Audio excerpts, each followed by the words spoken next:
I'd like to welcome you all to today's event. There are so many people to thank for this moment.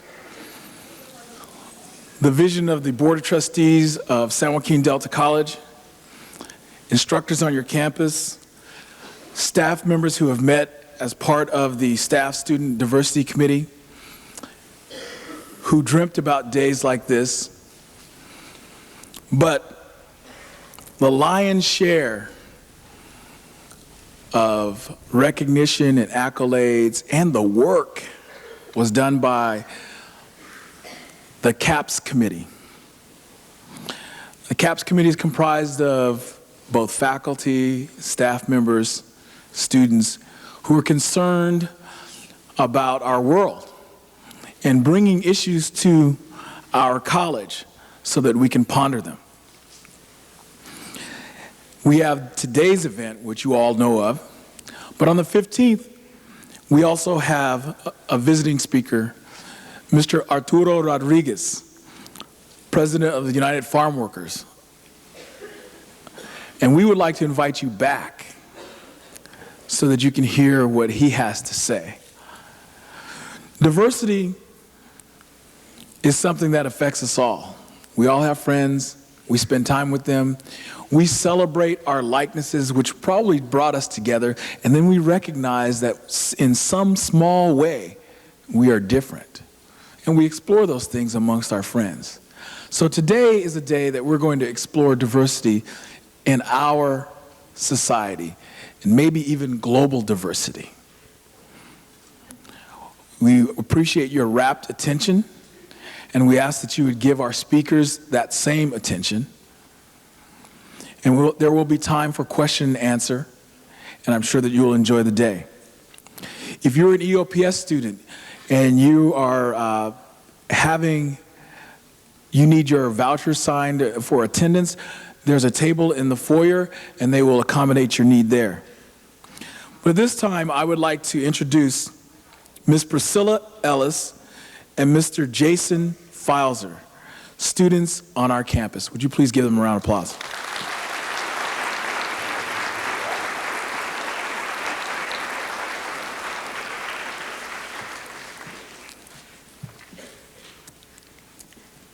Good morning, ladies and gentlemen.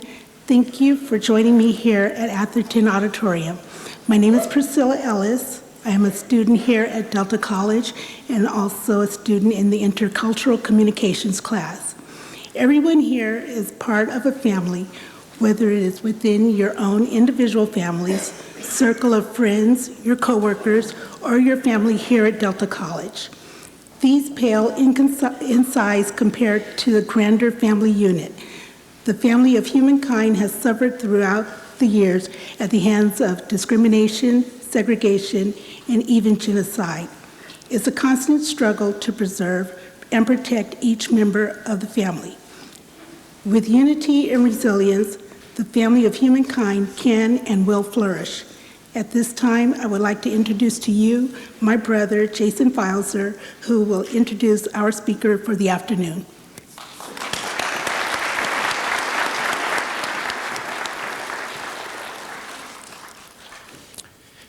Elane Norych has had enough experiences and pain in her life for 10 people.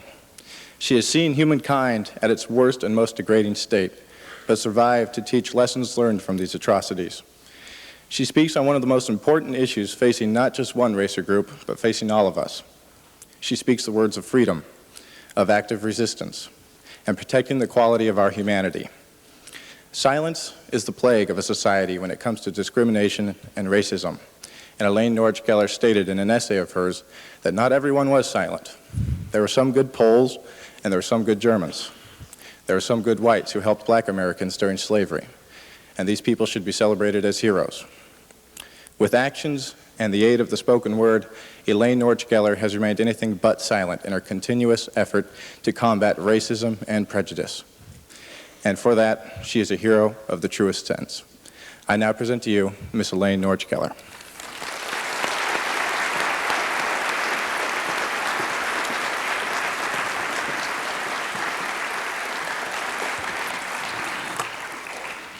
I almost feel that it's appropriate for me to say, I'm back.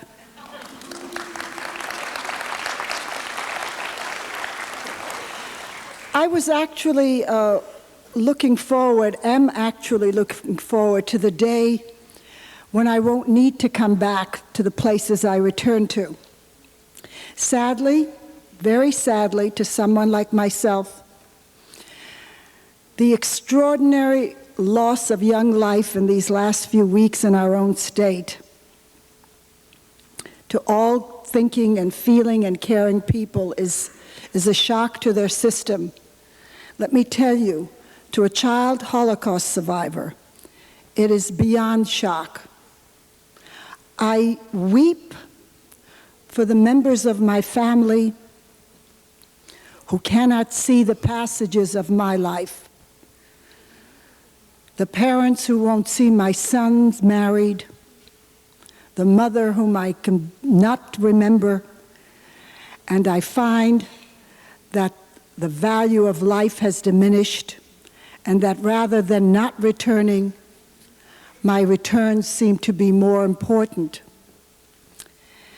I stand here before you as a child Holocaust survivor of the Holocaust, imprisoned from age 4 to well past 8, almost 5 years in various concentration camps and prisons, simply and only and for no other reason other than that I happened to be born a Jewish child. I speak to you about prevention, about recognizing the disease early on of racism and bigotry and anti-Semitism, and perhaps, yes, at whatever age you're at, doing something about it. These things do not occur in a vacuum. And who were the perpetrator that imprisoned a 4-year-old child for 5 years? They weren't gangs. They weren't gangsters. They were legitimate intellectuals, educated, civilized, and so on. The reason I mention this, I'm not going to leave anything to chance, is that sometimes we become very sure of ourselves if we have a string of degrees after our name, or we're wealthy, or we say, look, it's very sad what's happening in Rwanda, what's happening here, what's happening there. I'm not from there, I'm not from here. I feel bad, but it's not my problem. Standing before you is someone who says, it is your problem. It is our problem. We are our brother's keepers. If we were our brother's keepers, I wouldn't have to be here. Most of the world was silent when 11 million Jews were to be wiped off the face of Europe. The Third Reich repeated over and over again its mottos. He was going to make Europe Judenrein. He was going to have a master race. The ideal was tall, blonde, and blue. Everybody in this auditorium knows what Hitler looked like. Rage and anger, maybe when you look in the mirror you see what you want to see, not what's really there. The 6 million of my brethren, more than half of us, murdered. 1.5 million were children under the age of 17. 5.5 million gypsies, gays, political dissidents, Jehovah's Witnesses. Racism ran amok, even declared official. 500 black women killed before, as early as 1933. The notion that a Jew could convert and save his or her life, as they, during the Spanish Inquisition, taken away, declared Judaism a race, which it is not, so that any of you can change. You cannot change your race. And yes, as you heard in the wonderful introduction, there were exceptions, guys. There were some good Germans, there were some good Poles, and there were some good white Americans that helped black America during slavery. Does that mean we've learned the lessons? You must recognize the disease early on. The 5.5 million non-Jews murdered, as grieved for, as missed as the Jewish souls. but you need to be historically accurate. Only the Jews were targeted for genocide. I know firsthand, that if you're not safe, I'm not safe, and if I'm not safe, you're not safe. We must be our brother's keepers, and we can do it. We are not going to erase all the ills of the world, no matter how we try. We have free will. What we do with it is our challenge. Are the racists, the bigots, the anti-Semites, the mainstream people accepted by all of us without blinking? Or are they going to be relegated to small curtains drawn and doors locked? That, I promise you, I do not like everybody. Not everybody likes me. You have no idea how little that concerns me. You don't like me? Easy. Piece of cake. Don't have anything to do with me. Don't invite me to your home. But do not deny me my right to live in a community, in a country, in a world where the law applies to everyone equally. That's all I ask. Do not diminish my life with your mouth. Your mouth can be a killer over and over again. It hurts. Those of you that are in therapy know. Those of you that know that the words of Dr. King and Mother Teresa and Shakespeare and all kinds of people like that will live long after you and I are gone. So don't tell me it doesn't hurt to call somebody. But again, I have to say this. Think back, ask your parents, to a world where somebody being teased did not have access to guns to diminish our lives. Speak up. Do not carry the mantra of I don't want to interfere. Interfere, not where it isn't appropriate, but say something, do something when someone is troubled. Go tell somebody, for heaven's sakes. Please. Called Vojislav. I am one of the youngest survivors to have survived in a particular way. Most children that survived were hidden in and out of hiding place. I was never, ever hidden. I was always in full view of the Nazis. My family consisted of mother and father, 2 older brothers, an older sister, aunts, uncles, cousins, grandparents. Everything I hope and pray is in your lives. It wasn't the dark ages. We knew this madman was loose. We knew that war is bad for everyone. We knew it would be worse for us. And the reason that Hitler did not invent the hatred of Jews, he simply perfected it. We were persecuted before Hitler for thousands of years. And so he just took advantage of using us to raise money and to blame us for everything. And we knew it would be worse for us. And various Jewish families throughout Europe tried to provide a little bit of haven, a little bit of safety for the very old, the disabled, the very young in their midst, if they could. In my family, that was me. And I was born in a very small town in Poland called Vojislav. Town only had about 4,500 people. Close to 2,000 of them were Jews. We Jews were not newcomers. Don't think we just sort of wandered in and we were strangers there. We have grave markings as early as 1610. We paid taxes. We served in the army. We did everything required of good citizenry, and yet never were we first-class citizens. So we knew we were in trouble. And so my father hired a young seminarian to tutor me in the kinds of things that this 4-year-old would need to know in order to pass as a Christian child. Now you have to understand that Poland throughout its history till the present is an extremely devout and religious country. His Holiness at present, the Pope, born not too far from Vojislav, and of course is Polish, and in a small town. In a larger city you could sort of blend in a little bit, but in a small town in Poland where everything is centered around the church. religiously, politically, and socially. A child of 4, if she was going to pass as a Christian, needed to be taught and prepared. And I was taught children's Bible stories from the New Testament that a child might learn in a Sunday school setting, little hymns that children learn. I needed false papers. I got false papers.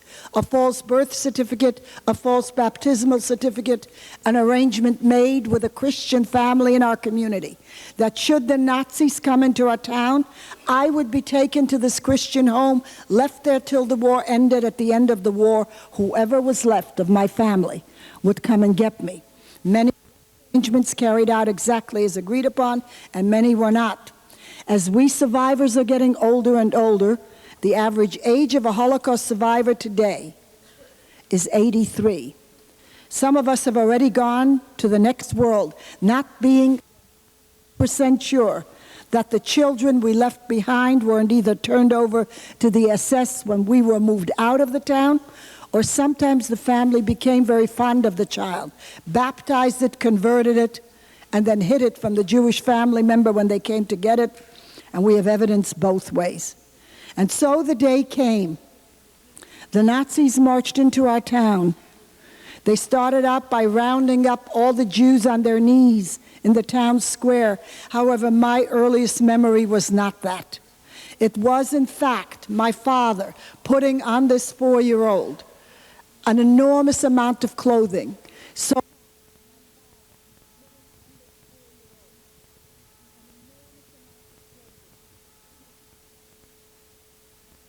to grab a Jewish woman running,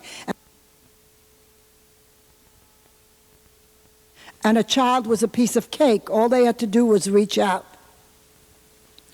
Once my father got me ready, he took my hand, and he and I started to walk towards the Christian home where he was about to leave me. However, in all he noticed, here and there a door would open up with what appeared to be the head would walk the child up the S and say, I don't know who this is. Child. It must be a Jewish child that wandered into my home by mistake. And that's all it took. The aim was 0. No Nazi soldier ever had to ask permission to kill a Jew. If the aim was 0, you were helping if you killed one. The child and the accompanying Jewish adult shot in front of everybody. The family of the child located and killed in front of everybody. And the Christian family punished as well, but not the same way.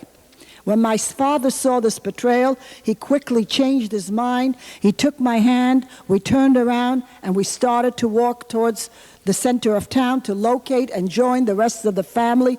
The whole thing took 20 to 30 minutes.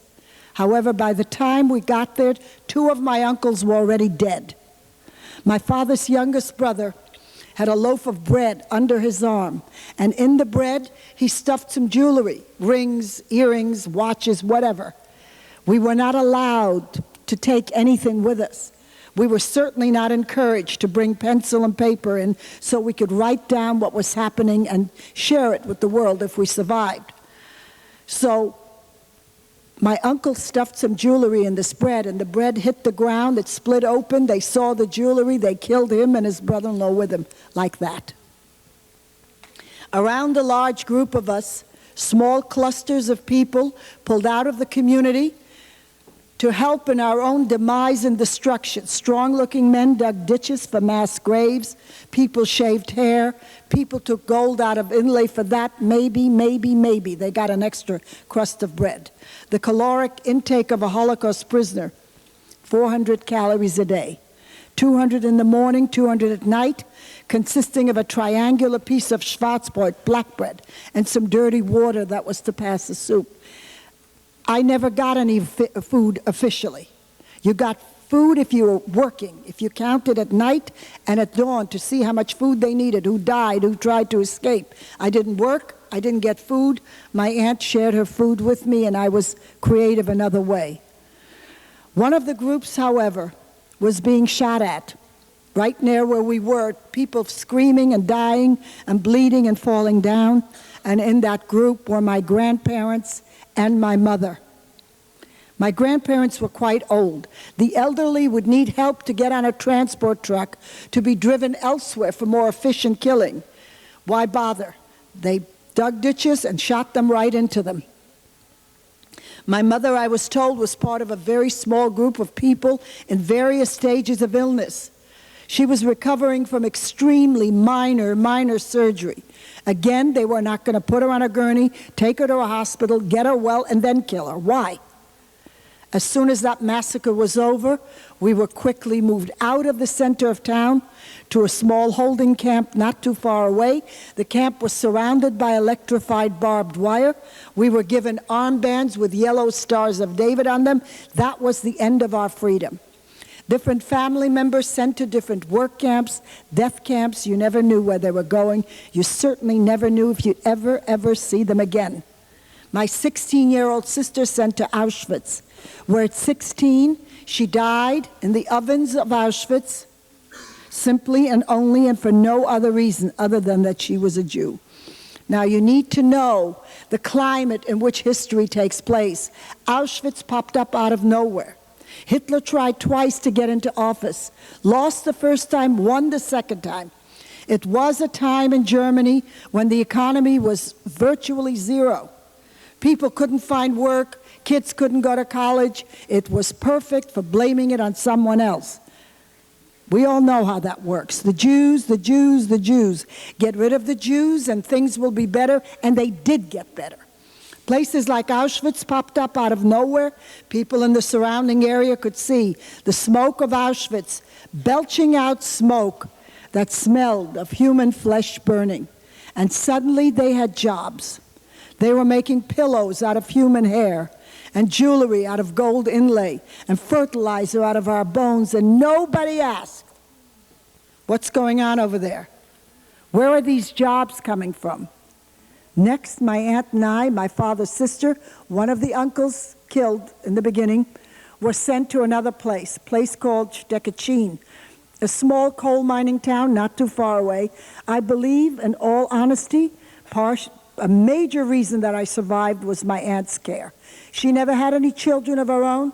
The Nazis would sometimes say, mothers and children, you're going to a Kinderheim, a children's home. They said it that way, well thought out, because they knew if they'd go up to a young mother and grab her baby, her toddler, there would be screaming and crying and begging and pleading. They said, we don't want that. We'll tell them they're going to a children's home. They're not stupid. They'll leave teenagers behind, not much older than some of you in this audience. Hoping you looked older, you might pass as an adult and be put to work and live one more day. Every day that you lived, you hoped there would be yet another day. But I was 4 years old. So in truth, these women went silently, quietly, with their babies, and often, very often, they would go to the ovens and gas chambers of the Holocaust. My aunt always said she was my mother. She and I sent to this coal mining town, my father trying very hard to keep track of us. Anyone that came into a camp he was in, of course it helped if they knew the family, but if they didn't, he would describe us in great detail. And when my father located my aunt and I in Stekachin, he arranged somehow for her to be snuck out in the middle of the night. I was thrown over electrified barbed wire onto a large transport truck filled with coal. Both my aunt and I, buried under that coal, told not to cough, not to sneeze, not to make any noise. All vehicles are inspected with large searchlights during wartime, and miraculously, we were reunited with my father and two brothers very, very briefly. Then all 5 of us sent to a slave labor camp. The camp had many sections, and the moment we got into that camp, from that moment on, I had no idea if my father and brothers were in the same camp, in a different part, dead or alive, in another country. That was it. They were no longer a fact of my life. My aunt put to work in a munitions factory, and for some bizarre reason, 12, 13 others, very small children are running around in this camp. We don't know to this day why we were allowed to do that. We can guess. Perhaps the officers missed their own kids. Perhaps it made them feel more human. Perhaps it was amusing to them. Remember, we were not a problem. Anytime they got tired of two of us or half of us or all of us, all they had to do was shoot us. My aunt would go to work, the other caregivers the same. She would say to me over and over and over again, when I'm not with you, stay in the barracks, hide if you hear footsteps, don't be in anybody's face. I obeyed her. I wouldn't be here this morning with you. When I didn't, I got into trouble. I'll explain in a moment. During this almost 5-year period, I had typhoid, typhus, tuberculosis, punctured eardrums, never, ever, ever treated in a so-called infirmary. What do you think they would do with a Jewish child if you brought it there? Why would they get me well? They were going to kill me anyway. I had lice and rats in my hair. I stole. I ate toothpaste. I drank urine. I did whatever was necessary to fill my belly and stay alive. Many times when a few of us children would wander out for their own amusement, we were told to hold hands and look up as they hung rows and rows of people and laughed while we screamed. Many times when I wandered out, they would address enormous packs of German shepherds, talk to the dogs as though the dogs were people and I was the dog. Mensch, beißt dem Hund. Persons, bite this dog. And I was attacked and chewed on and bitten and mauled, and I begged and I pleaded and I cried, and eventually they called the dogs off. The physical scars are well healed. The emotional scars are not. If I had the great privilege of being invited to any of your homes, I would not go unless I made absolutely certain that the pet you own and love and I hope treat well is behind a locked door. When I'm confronted with a loose animal, I have a flashback. I become once again that child of the Holocaust, screaming and begging and pleading for mercy, as you can imagine. With it comes a loss of dignity. Sometimes I'm fine in just a few minutes, and other times it takes much longer.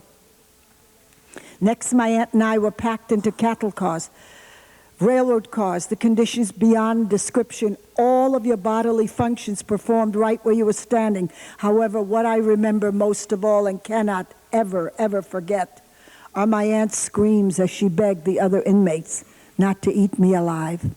And that train was taking us to a place called Bergen-Belsen, where a young woman named Anne Frank and her sister Margot died within 3 or 4 weeks of arrival and liberation.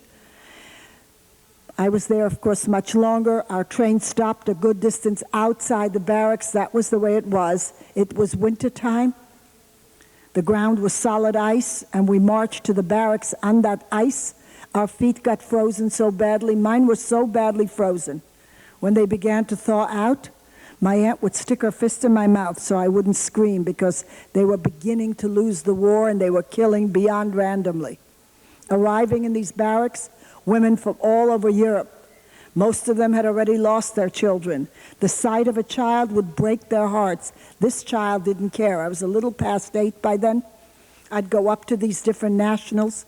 I'd ask them to teach me a children's song in their own language, like Frère Jacques or London Bridge. Then I'd go off into a corner and practice it. When I thought I knew the song well, I'd go back to the woman who taught me the song with my hand open. I would sing to her. She'd be crying. She needed the food more than I did. I took it on. I never looked back. My aunt and I were liberated, freed by the British in Bergen-Belsen. One of my brothers survived in a place called Buchenwald. The other of my brothers and father survived in another country, in Czechoslovakia, in a place called Theresienstadt. At the moment of survival, none of us knew about each other's having survived. That came about 2 months later. We went into refugee camps, displaced persons camps. We needed medical attention, and most of all, we needed to find a way to get off German soil. Of course, the Red Cross, the churches, the synagogues, the newspapers took any ads that we gave them.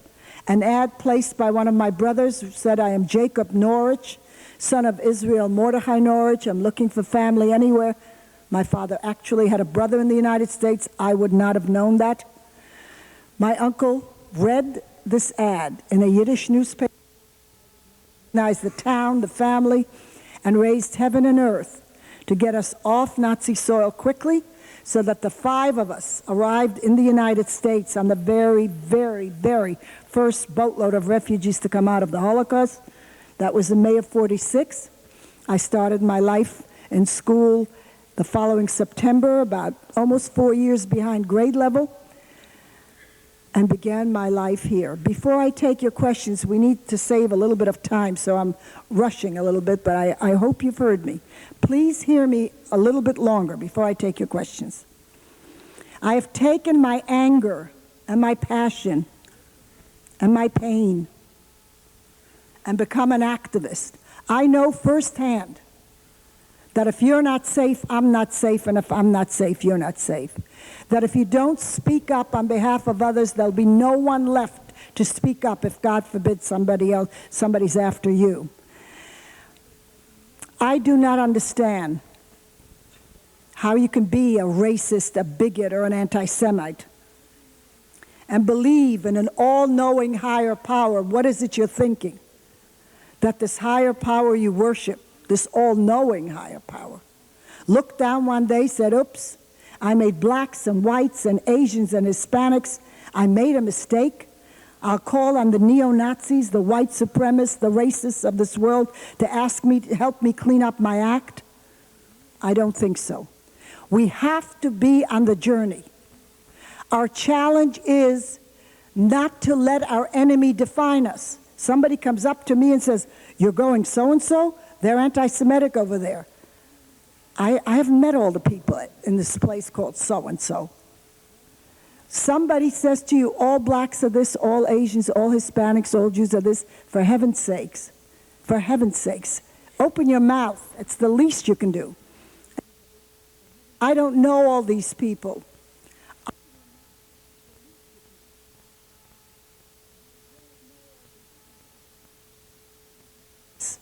Take care of yourself. Don't put yourself in harm's way. But tell somebody. Tell somebody. Don't look the other way. Get on the journey. Thank you.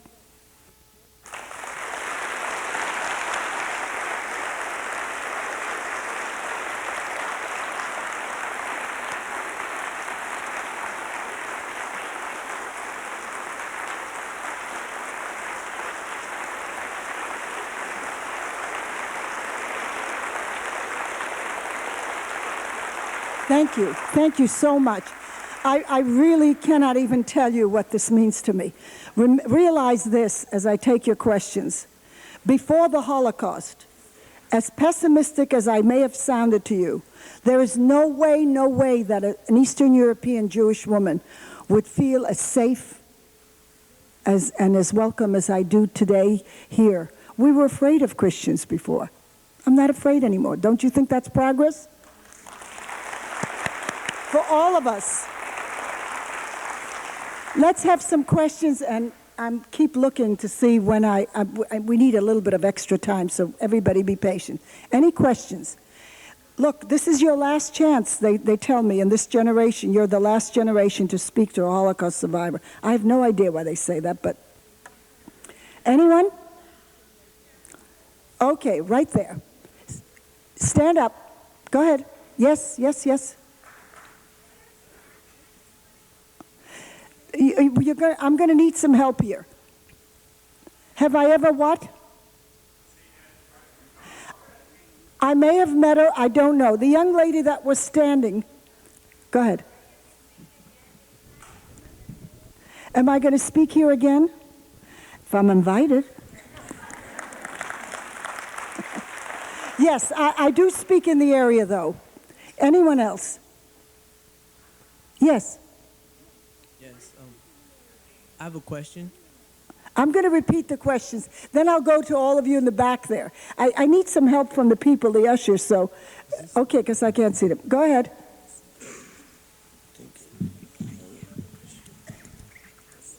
Go ahead. You can ask it, and I'll repeat it. Okay, what you were saying, I was taking some notes, and you said, I'm not sure, and I'm not too sure. You said you escaped, or something about the Poles and you escaping. Yeah. So you did escape with your I escaped from one camp. The question was clarity on where I escaped, but not to freedom. Okay. Just to join my father in another camp. Okay, that's because I I'm glad you asked. Way in the back. Go ahead. I didn't get to hear the first part of what you spoke about. You were 8 years old when you went. I was 4 years old when I went into prison. Okay, at 4 years old, did you notice whether it was the society that put you in the prison camp? You know what I mean, like the local police officers? No, the Nazis with the help of the local police officers. Okay? Now, I would suggest, in the interest of time, that if you have a question, not the half of the audience, get lined up behind these mics if they're working. Yeah. What do you feel about the IBM controversy? Oh, my dear. See, guys, I see where you are. Just this morning, I had a little visit with a special group of students, and what I feel about just for your information, everybody, tolerance. I was telling my friends this morning that, you know, I like to think that I have no adverse effects. That's how cuckoo I am. But the fact is, I always look for something that is pure and innocent. And I thought many times, thank God they didn't have all the technology today, or they would have killed us like that, you know. But guess what?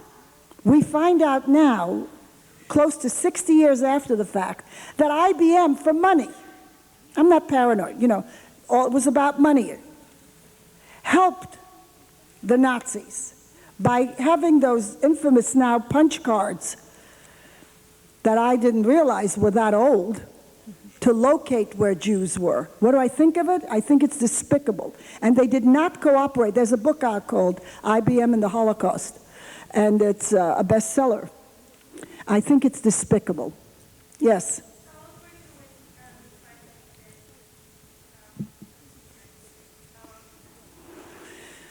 I was, how old was I when I came to the United States? I was close to 9. Anyone else? I would like to get as many questions in as possible. In all your efforts to sensitize the different populations that you speak to, do you see that there is a feeling that this isn't going on right now, that this doesn't exist, and what is your feeling about that? Well, my barometer is this audience, an audience like it. You know, there was a time when if you had different color or different religion, you didn't go to one school. Listen, I'm going to tell you there are people alive today who say this didn't happen. Can we ponder for a second how idiotic they are? First of all, they are not dummies. They're professors and mothers and fathers, and they forget about people like me. Do you all understand that virtually in the 95% or more, the information that the world has about the Holocaust comes from Nazi records? They kept the records. We couldn't take anything with us. But to answer your question, the world is a better place. But we see everything. We see the bad and we see the good. We have to teach ourselves and our children to judge people one-on-one. And the very fact that I'm here and that all of you are here, you know, when I look out into this audience, I see a variety of flowers, of color, of ethnicity. This did not happen 50, 60 years ago. So I say there is progress. Thank you.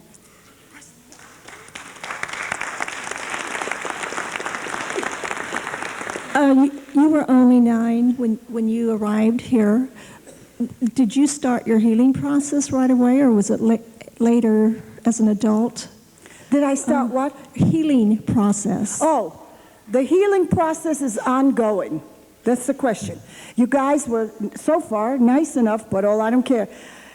I'm going to tell you, I've had therapy. That's been very helpful.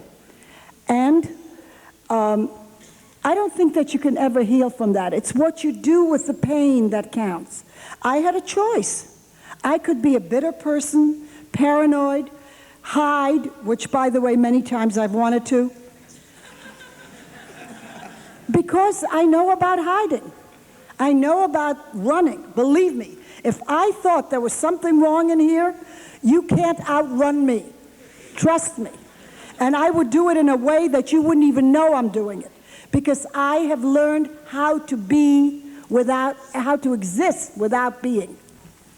So it's an ongoing process, but it helps for me to quiet down. It hasn't helped the last few weeks with all the violence amongst children. You can imagine what that does to all of us, especially someone like me. I want our children to understand that life is a privilege. Yes. Oh, and there are two lines. I'm sorry. Go ahead. I have a question. What kept you surviving from the Holocaust? It's a very good question, and I tell you, I think the very fact that I thought it was normal, and my aunt helped. I was too young to have lofty philosophical beliefs, but I think that's what kept me alive. My aunt, and the fact that everybody else was being treated the same way. It wasn't just me. Let's go here. Did you know any of Jehovah's Witnesses in the concentration camps? Did I know what? Any of Jehovah's Witnesses? No, I did not, but Jehovah's Witnesses were certainly persecuted. Certainly persecuted. Terrible. Yes. Oh, I keep forgetting. That's okay. Go ahead. What was the most painful thing for you? It's very hard for me, to be honest with you, to isolate what was painful. As I look, you see, as a child survivor, as we survivors are sort of disappearing, I'm processing this now when I'm alone, and now it's the hardest time for me. It's hard for me. The whole thing was unbearable. The whole thing has affected my the very soul of my being. I was wondering how it has affected your parenting, in the sense that when we're growing up and we have problems that affect us as adults, sometimes our pain carries over to our children. You bet. And so I was wondering, how have your children reacted? Let me tell you, at this point, Holocaust survivors are being studied like lab rats. You know, everybody is doing something about our children, us, or the men, the women, and I don't mean to belittle that. Some of it I do mean to belittle. Survivor is different. There are grains of sand.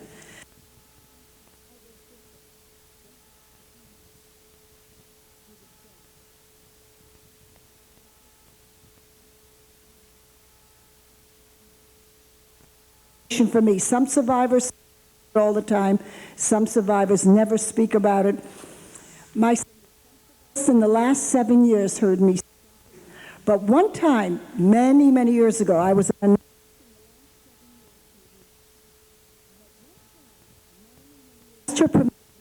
what kind of children do Holocaust survivors raise?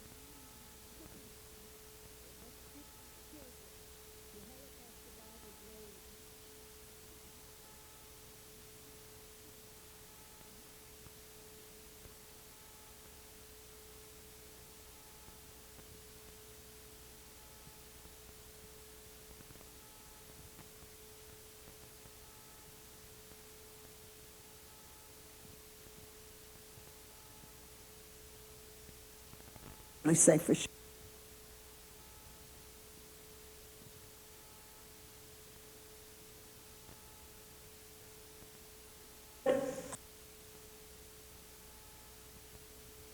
Pain is part of life, and sadness is part of life. Overcoming is part of life. That's what life's about. Yes. How many of your relatives actually went? I don't have an exact number, but just so that you have the idea. Oh, within, I'm sorry. Oh, okay. Within 6 or less 6 weeks, when I was telling you my testimony, I lost 2 uncles, my grandparents, my mother, and my sister within about 6 weeks. I wish that I could answer each and every one of your questions. I'll be around, and maybe some more clarity here. I cannot tell you how much your warmth and your questions have meant to me. Thank you very much.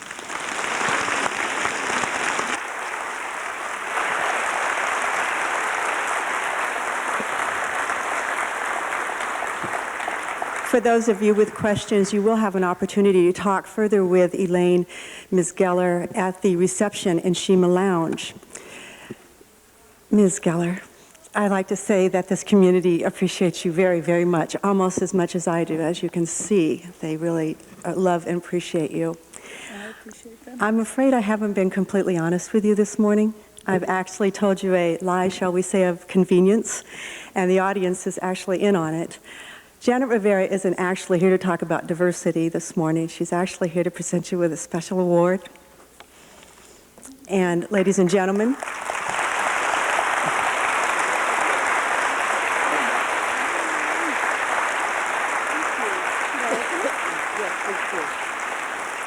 please help me to welcome an esteemed member of our San Joaquin Delta College's Board of Trustees, Janet Rivera.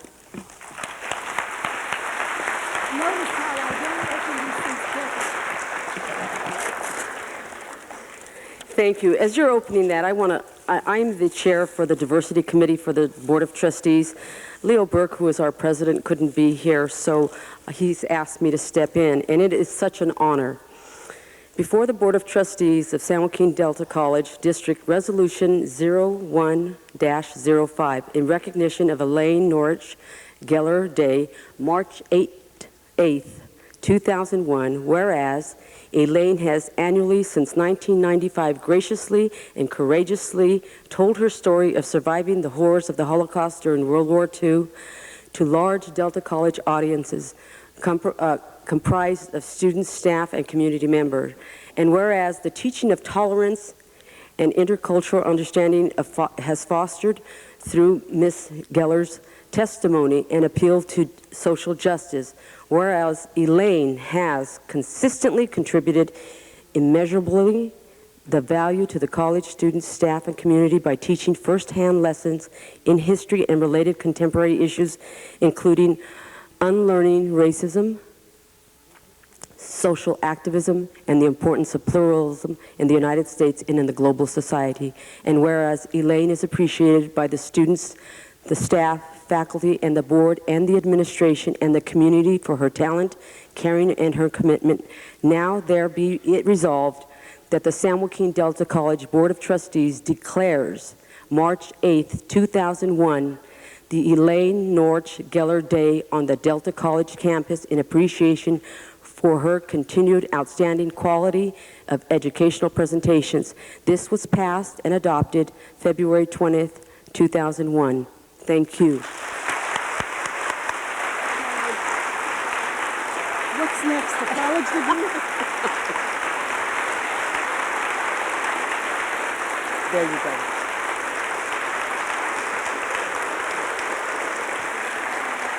Can